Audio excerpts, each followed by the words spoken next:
Eu vou começar a parte de convergência de PG com uma pergunta.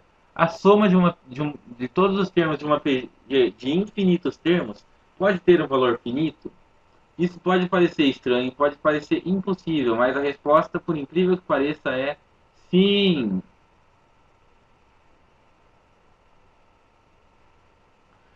Agora, isso parece difícil. Eu falei que era difícil, mas é difícil explicar.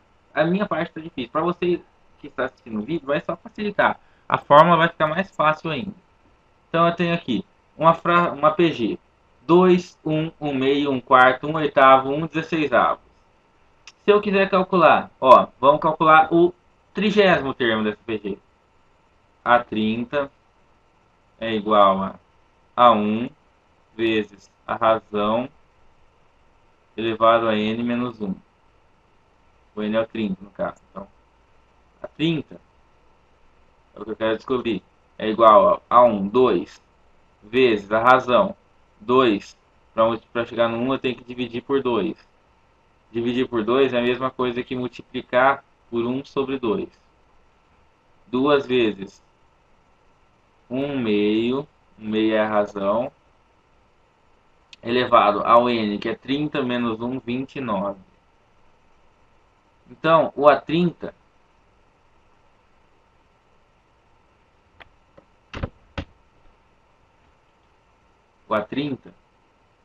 vai ser igual a 1, 2 vezes quanto é 1 meio elevado a 29. Deixa eu colocar aqui, vírgula 5 elevado a 29. Zero, olha só, é um número muito próximo de zero. Vai dar aproximadamente 0,123456789 duas vezes. Agora eu tenho que multiplicar isso por 2. Vou ficar com 0,1234567 8 zeros e 3. Então eu vou ficar com 0,8 zeros e 3. Então, isso é o 30º termo. Se eu quiser achar o 50º, se eu quiser achar o 70º, se eu quiser achar o 100º, daí para mais, esse número vai ficando mais próximo de zero ainda. Então, eu posso dizer que quando n que a partir de certo momento o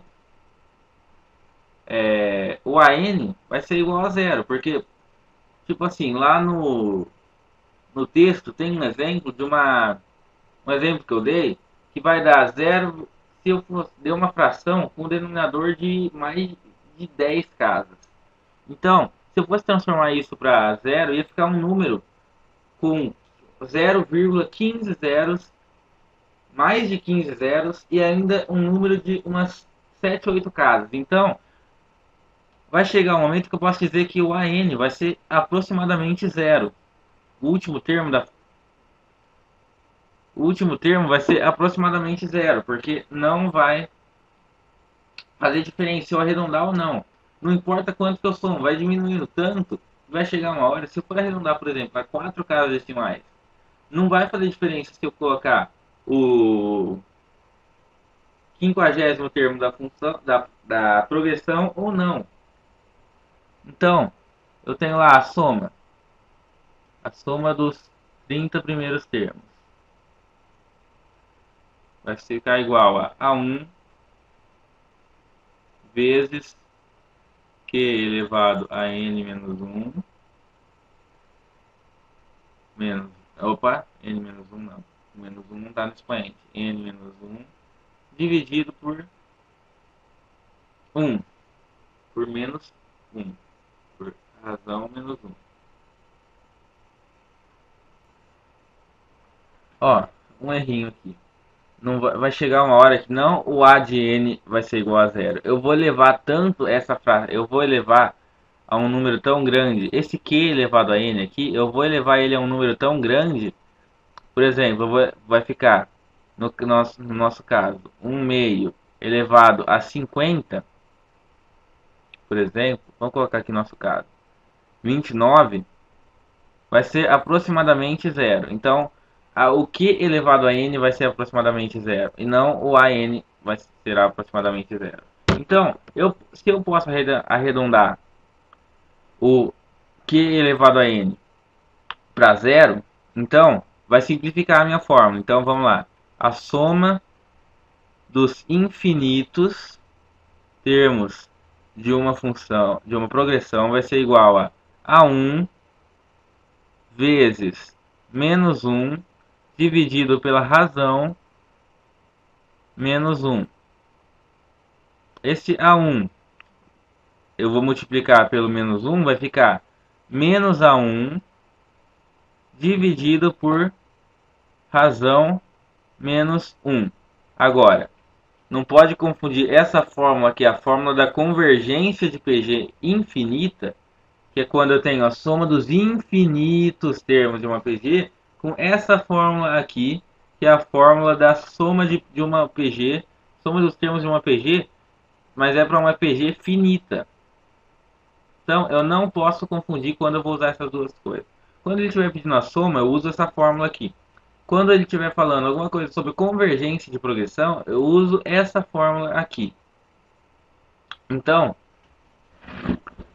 a soma dos infinitos termos de uma função. Se ele estiver falando infinitos, já não é aquela fórmula de cima, é essa daqui. E outra coisa, para você poder usar esse exercício, tem uma condiçãozinha. Para você poder usar essa fórmula, para você poder aplicar a convergência de PG, tem uma condição. Essa condição é de que a razão seja maior do que 1, porém menor. Opa, maior do que 1 não. Maior do que menos 1, porém menor do que 1. Ela tem que estar entre o menos 1 e o 1. Ela tem que ser uma fração. Uma fração cujo denominador é maior que o numerador. Ela tem que ser um número entre menos 1 e 1.